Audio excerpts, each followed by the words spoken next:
Hello मेरे प्यारे दोस्तों, मैं अतुल सिंह स्वागत करता हूं आपके अपने इस चैनल अतुल लर्निंग पॉइंट पे। तो दोस्तों, आज की इस वीडियो में हम देखने वाले हैं फिजिक्स के क्लास 12th के मोस्ट इंपॉर्टेंट क्वेश्चन जो हर साल बोर्ड एग्जाम में आते हैं। चाहे वो 2 नंबर में हो, 3 नंबर में हो या फिर 5 नंबर में ही क्यों ना हो, ये हर साल पूछे जाते हैं, इसलिए आपको ये वीडियो अच्छे से देख लेनी है। मैंने इससे पहले की वीडियोज़ में भी आपके लिए चैप्टर वाइज़ फिजिक्स के मोस्ट इंपॉर्टेंट क्वेश्चन कराए हैं। अगर आपने अभी तक वो वीडियो नहीं देखी है, तो चैनल पे जाके भी आप वो वीडियो देख सकते हैं, या इसी वीडियो के डिस्क्रिप्शन में वो वीडियो की लिंक है, वहाँ से भी आप जाके देख सकते हैं। मैंने फिजिक्स के क्वेश्चंस के इम्पोर्टेंट क्वेश्चन की प्लेलिस्ट बना दी है। वो देखने पर आपको भटकने की ज़रूरत नहीं है। वहाँ पे सीक्वेंस से आपको लाइन से सारे इम्पोर्टेंट क्वेश्चन आपको मिल जाएँगे। आप वो नोट करके उसको तैयार कर लीजिए। अब वो डिट्टो एग्ज़ाम में आपको एज़ इट इज़ देखने को मिलेंगे। वीडियो स्टार्ट करने से पहले अगर आपने अभी तक इस वीडियो को लाइक और चैनल को सब्सक्राइब नहीं किया है, तो प्लीज़ कर लीजिए, ताकि ऐसे ही आने वाली और इन्फॉर्मेटिव वीडियो आपसे मिस ना हो। तो चलिए स्टार्ट करते हैं। अ, हमारी इस वीडियो का पहला टॉपिक है समांतर प्लेट संधारित्र में संचित ऊर्जा। समांतर प्लेट संधारित्र में संचित ऊर्जा। माना किसी संधारित्र की धारिता सी है, ये सी है। इसे क्यू आवेश देने पर विभवांतर वी हो जाता है। वी तथा क्यू के बीच ग्राफ खींचने पर यह सरल रेखा होगा। जैसे आप इस ग्राफ को देख सकते हैं, ये एक्स अक्ष है, ये एक्स अक्ष पे हम विभवांतर को लिए हैं और वाई अक्ष पे क्यू यानी कि आवेश को लिए हैं। जब वी और क्यू के बीच जब ग्राफ खींचा जाता है, तो ये एक सरल रेखा प्राप्त होती है। सरल रेखा ओरिजिन यानी कि मूल बिंदु को ओ से और ये इसको ए से दर्शा दिए। अब इसको डॉट डॉट करके एक्स अक्ष को मिला दिए, तो एक्स अक्ष पे हमारा वी हो गया और वाई अक्ष पे हमारा क्यू हो गया। तो ये हमारा वी हो गया एक्स अक्ष पे और ये ऊपर हमारा क्यू हो गया। तो वैद्युत स्थितिज ऊर्जा निकालने के लिए हमें त्रिभुज ए ओ बी का क्षेत्रफल निकालना पड़ेगा। ए ओ बी, इस त्रिभुज का नाम है ए ओ बी। त्रिभुज का क्षेत्रफल क्या होता है? त्रिभुज का क्षेत्रफल होता है 1/2 गुणा आधार गुणा ऊंचाई। तो 1/2 आधार, आधार हमारा वी है तो वी लिख दिए, ऊंचाई क्यू है तो क्यू लिख दिए। तो हमारा इस वैद्युत स्थितिज ऊर्जा का सूत्र बना 1/2 क्यू वी। 1/2 क्यू वी हमारा सूत्र बना। अब देखते हैं एक यू बराबर 1/2। अब क्यू क्यू हमने पिछली वीडियोस में देख लिया था, क्यू बराबर सी वी होता है। सी वी और वी तो यहाँ चल ही रहा है। तो दूसरा हमारा सूत्र क्या बनता है? 1/2 सी वी स्क्वायर है। एक हमारा ये फॉर्मूला हो गया, एक हमारा ये हो गया। और एक और इससे बनाते हैं, यू बराबर 1/2। सी तो एज इट इज़ सही है। अब इधर ही से वी का मान निकालेंगे। वी का मान क्यू अपॉन सी हो जाएगा, क्यू बटे सी हो जाएगा। तो क्यू अपॉन सी स्क्वायर, क्योंकि स्क्वायर चल रहा है तो इससे ये एक स्क्वायर कट जाएगा। तो हमारा एक और फॉर्मूला बन गया, यू बराबर 1/2 क्यू स्क्वायर अपॉन सी। तो हमारे ये तीनों सूत्र बन गए हैं। इन तीनों फॉर्मूले से रिलेटेड न्यूमेरिकल हर साल एग्जाम में पूछे जाते हैं, इसलिए आपको ये तीनों फॉर्मूले अच्छे से याद कर लेने हैं। अब चलिए देखते हैं अगला क्वेश्चन। हमारा अगला क्वेश्चन है वैद्युत धारा। वैद्युत धारा 1 नंबर में, 2 नंबर में अक्सर एग्जाम में पूछ ली जाती है। मुझे पता है कि आपको ये याद पता होगी, क्योंकि क्लास 10th में भी थी और क्लासेस में भी थी। तब भी एक बार देख लेते हैं। वैद्युत धारा, किसी चालक में आवेश प्रवाह की दर को वैद्युत धारा कहते हैं। आई बराबर Q but upon T. Q आवेश है, टी समय है, यानी कि आवेश में परिवर्तन की जो दर, आवेश की दर यानी क्यू अपॉन टी, समय को दर दर से भी रिप्रेजेंट किया जाता है, इसलिए आई बराबर क्यू अपॉन टी होता है। अब इसका मात्रक देख लेते हैं। धारा का मात्रक एम्पियर होता है, या कूलाम प्रति सेकंड, कूलाम प्रति सेकंड भी होता है। और राशि राशि अदिश राशि है, विमी सूत्र 80-2 होता है। और 1 एम्पियर की भी परिभाषा पूछ ली जाती है। इनके मात्रकों से 1 एम्पियर की परिभाषा बना सकते हैं। जैसे किसी चालक में कूलाम आवेश को 1 सेकंड तक प्रवाहित करने पर प्रवाहित धारा 1 एम्पियर होगी, यानी कि दोनों जगह एक एक रख लेंगे। समय भी 1 सेकंड, क्यू यानी कि आवेश को भी 1 कूलाम ले लेंगे, यानी 1 कूलाम आवेश को प्रवाहित करने में यदि 1 सेकंड लग रहा है, तो उसमें धारा 1 एम्पियर कहलाती है। चलिए देखते हैं हमारा अगला अगला टॉपिक। अगला टॉपिक है हमारा संधारित्र। संधारित्र, अब संधारित्र ये भी पूछ लिया जाता है, इस टाइप से आता है क्वेश्चन कि संधारित्र किसे कहते हैं? संधारित्र का सिद्धांत बताइए, 5 नंबर में पूछ लिया गया। तो वही आपको यहाँ पे लिखा है संधारित्र। संधारित्र एक ऐसा संयोजन है जिसमें किसी चालक के आकार में परिवर्तन किए बिना उस पर आवेश की पर्याप्त मात्रा संचित की जाती है। एक बार मैं और रिपीट कर ले रहा हूँ। संधारित्र एक ऐसा समायोजन है जिसमें किसी चालक के आकार में परिवर्तन किए बिना, यानी कि चालक के आकार में परिवर्तन नहीं होगा और उस पर आवेश की पर्याप्त मात्रा संचित की जा सकती है। माना कि किसी चालक को Q आवेश देने पर उसका विभव V हो जाता है, तो चालक की धारिता C बराबर Q/V है, तो आपको पता ही है। अब हमारा अगला very important topic, very important, ये संधारित्र का सिद्धांत हर साल 5 नंबर में पूछा जाता है। संधारित्र का सिद्धांत, प्रिंसिपल प्रिंसिपल ऑफ कैपेसिटर। ये सिद्धांत इस तथ्य पर आधारित है कि जब किसी आवेशित चालक के समीप एक अन्य अनावेशित चालक रख दिया जाता है तो आवेशित चालक का विभव कम हो जाता है। इसके फलस्वरूप आवेशित चालक की धारिता में पर्याप्त वृद्धि हो जाती है। सबसे पहले हम इस डायग्राम को समझ लेते हैं। सबसे पहले आप ये डायग्राम समझ लीजिए, जैसे आगे की जो थ्योरी है पर आपको आसानी से समझ में आ जाएगी अगर आपने डायग्राम समझ लिया तो। सबसे पहले दो समांतर प्लेट संधारित्र हैं। एक प्लेट ए, एक प्लेट बी है। प्लेट ए को स्वर्णपत्र विद्युतदर्शी, इसका नाम है स्वर्णपत्र विद्युतदर्शी, से जोड़ दिया है, आप देख सकते हैं। और स्वर्णपत्र विद्युतदर्शी की ये जो पत्तियां आपको दिख रही हैं, जो पत्तियां का जो फैलाव होता है वो इसके विभव को मापता है। जैसे अगर पत्तियों का फैलाव ज़्यादा होगा तो विभव ज़्यादा होगा, और अगर विभव ज़्यादा होगा तो संधारित्र मतलब कि वो धारिता कम होगी। एंड जो धारिता होती है वो विभव के व्युत्क्रमानुपाती होती है, यानी कि विभव बढ़ेगा तो धारिता घटेगी। जब पत्तियों का फैलाव बढ़ेगा तो विभव बढ़ेगा, और जब विभव बढ़ेगा तो धारिता कम होगी। प्लेट ए पर प्लस क्यू आवेश उत्पन्न हो गया है, और इधर जब प्लस क्यू आवेश उत्पन्न हो गया है तो प्रेरण के कारण, इंडक्शन के कारण प्लेट बी पर उतना ही माइनस आवेश हो गया है। आप देख सकते हैं यहाँ पे प्लस आवेशों की संख्या और माइनस आवेशों की संख्या बराबर है, तो प्लेट बी के विपरीत तरफ प्लस क्यू आवेश उत्पन्न हो गया है। अब अब चलिए देखते हैं, इस डायग्राम को समझते हैं। इस डायग्राम में सेम टू सेम सब वैसा है, बस प्लेट बी को हम पृथ्वी से कनेक्ट कर दिए हैं।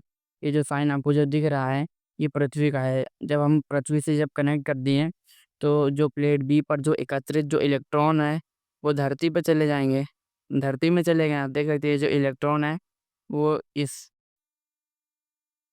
तार द्वारा धरती में चले गए, जो प्लेट बी के विभव को शांत करेगा। और प्लेट बी को विभव को शांत करेगा तो जो प्लेट ए पर जो आवेश होगा आवेशों में कमी आएगी, और जब आवेशों में कमी आएगी तो स्वर्ण विद्युतदर्शी की जो पत्तियां हैं उसका फैलाव कम होगा, और जब फैलाव कम होगा तो विभव कम होगा, और जब विभव कम होगा तो धारिता बढ़ जाएगी। इस प्रकार हम धारिता में वृद्धि कर सकते हैं। मैंने अभी तक आपको जो भी बताया वो सब इस थ्योरी में लिखा है, आप इसको पढ़ सकते हैं। जैसे कि चित्र में ए धातु की प्लेट है जो विद्युत रोधी स्टैंड, यानी कि जो समांतर प्लेट संधारित्र हैं वह विद्युत रोधी स्टैंड पर लगी हैं। इसे किसी विद्युत मशीन द्वारा धनावेश दिया गया। आप देख सकते हैं मैंने बताया कि जो प्लेट ए है इसको जब इससे कनेक्ट करें तो इस पर प्लस क्यू आवेश उत्पन्न हो गया, यानी कि इलेक्ट्रिक सप्लाई से कनेक्ट करें हैं। ये एक इलेक्ट्रिक सप्लाई है, हम इसको इलेक्ट्रिक सप्लाई से कनेक्ट करें तो इस पर प्लस क्यू आवेश उत्पन्न हो गया। वहीं यहाँ पे लिखा है जो धनावेश दिया गया इसका संबंध स्वर्णपत्र विद्युतदर्शी की चकती से, मैंने बताया स्वर्णपत्र विद्युतदर्शी की चकती से कराने पर पत्तियां फैल जाती हैं। ठीक है, पत्तियों का फैलाव प्लेट ए के विभव को मापता है, मैंने ये आपको बताया ही है। जब प्लेट ए के समीप एक अन्य धातु की प्लेट बी को विद्युत रोधी स्टैंड पर रखी है, ठीक है, लाई जाती है तो पत्तियों का फैलाव कुछ कम हो जाता है। जब हम समांतर प्लेट जो समांतर प्लेट जो बी होती है जब ए के समीप लाते हैं, समीप लाने पर आप देख सकते हैं जब प्लेट ए के समीप एक अन्य प्लेट बी को विद्युत रोधी स्टैंड पर रखी लाई जाती है तो पत्तियों का फैलाव कुछ कम हो जाता है। जब प्लेट बी को प्लेट ए के समीप लाएंगे तो विभव कम होगा, विभव कम होगा, फैलाव कुछ कम हो जाता है, यानी फैलाव कुछ कम हो जाता है तो ए का विभव भी कम हो जाता है, यानी कि घट जाता है। इसका कारण यह है कि प्लेट बी को प्लेट ए के समीप लाने पर प्रेरणा द्वारा प्लेट बी के सामने वाले तल पर ऋणावेश पीछे वाले तल पर उतना ही धनावेश उत्पन्न हो जाएगा।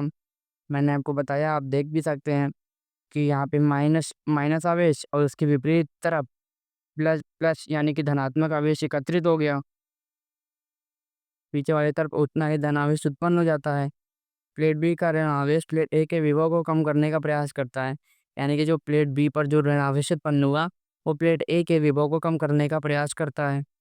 यद्यपि प्लेट बी पर धन तथा ऋण आवेशों की मात्रा बराबर है, ठीक है, ये भी पता है, परंतु ऋण आवेश प्लेट ए के अधिक निकट होने के कारण धन आवेश की अपे धन आवेश की अपेक्षा अधिक अधिक प्रभाव डालता है।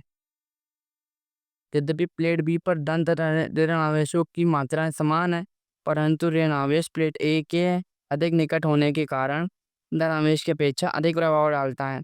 क्योंकि वो दोनों पास पास में है, इसलिए वो अधिक प्रभाव डालता है। अतः प्लेट ए का विभव थोड़ा कम हो जाता है अतः प्लेट ए का विभव थोड़ा कम हो जाता है और प्लेट ए को जब हम प्लेट बी को जब उस ए के पास लाते हैं तो इस पर विभव कम हो जाता है, क्योंकि फैलाव कम हो जाता है। तो विभव को उतने ही विभव तक लाने के लिए फिर उतने ही विभव तक लाने के लिए प्लेट ए पर जो विभव है, विभव को समान करने के लिए और आवेश दिया जाता है और इलेक्ट्रिक सप्लाई से और इलेक्ट्रिक करंट दिया जाता है। इससे स्पष्ट है कि प्लेट बी की उपस्थिति के कारण प्लेट ए की वैद्युत धारिता बढ़ जाती है। यानी कि जब विभव कम होगा तो धारिता बढ़ेगी। अब यदि प्लेट बी को पृथ्वी से जोड़ दे तो पत्तियों का फैलाव और कम हो जाता है, अर्थात प्लेट ए का विभव और घट जाता है। इसका कारण है कि पृथ्वी से जोड़ने पर प्लेट बी पर धन आवेश पृथ्वी से आने वाले इलेक्ट्रॉनों से निरावेशित हो जाते हैं। यानी कि जो प्लेट बी पर जो आवेश है और पृथ्वी से जब हम कनेक्ट करें हैं तो उन दोनों का आवेश एक दूसरे को निरस्त कर देता है, यानी कि एक दूसरे को समान कर देता है, बराबर कर देता है। परंतु ऋण आवेश यानी कि भीतरी सतह पर प्लेट ए के धनावेश के कारण वही बना रहता है। प्लेट बी पर धनावेश के ना रहने के कारण अब प्लेट ए का विभव पहले से बहुत कम हो चुका है। प्लेट बी पर जब धनावेश नहीं रहेगा तो जो प्लेट ए का विभव है पहले से बहुत कम हो जाएगा। धनावेश के ना रहने पर प्लेट बी पर विभव बहुत कम हो जाएगा। जब प्लेट बी पर जब धनावेश ही नहीं रहेगा तो ए का विभव अपने आप ही कम हो जाएगा। अतः प्लेट ए को पहले के बराबर विभव तक लाने के लिए इसे और आवेश दिया जाएगा। अब जब विभव कम हो गया है तो पहले विभव तक आने के लिए और आवेश दिया जाएगा, अर्थात प्लेट ए की धारिता और बढ़ जाएगी। इससे स्पष्ट है कि आवेशित चालक की जो धारिता है, आवेशित चालक की धारिता उसके समीप पृथ्वी से संबंधित दूसरा चालक लाकर काफ़ी बढ़ाई जा सकती है। जैसे प्लेट ए की धारिता जो है वो प्लेट बी की उपस्थिति के कारण बढ़ रही है, वैसे ही यहाँ पे लिखा है संबंधित दूसरा चालक लाकर भी बढ़ाई जा सकती है। यह समायोजन ही जिस पर पर्याप्त आवेश एकत्रित किया जाता है संधारित्र कहलाता है।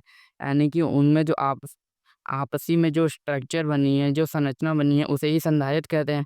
वास्तव में संधारित्र किसी भी आकार के दो ऐसे चालकों का युग्म है जो कि एक दूसरे के समीप हो तथा जिन पर बराबर व विपरीत आवेश हो।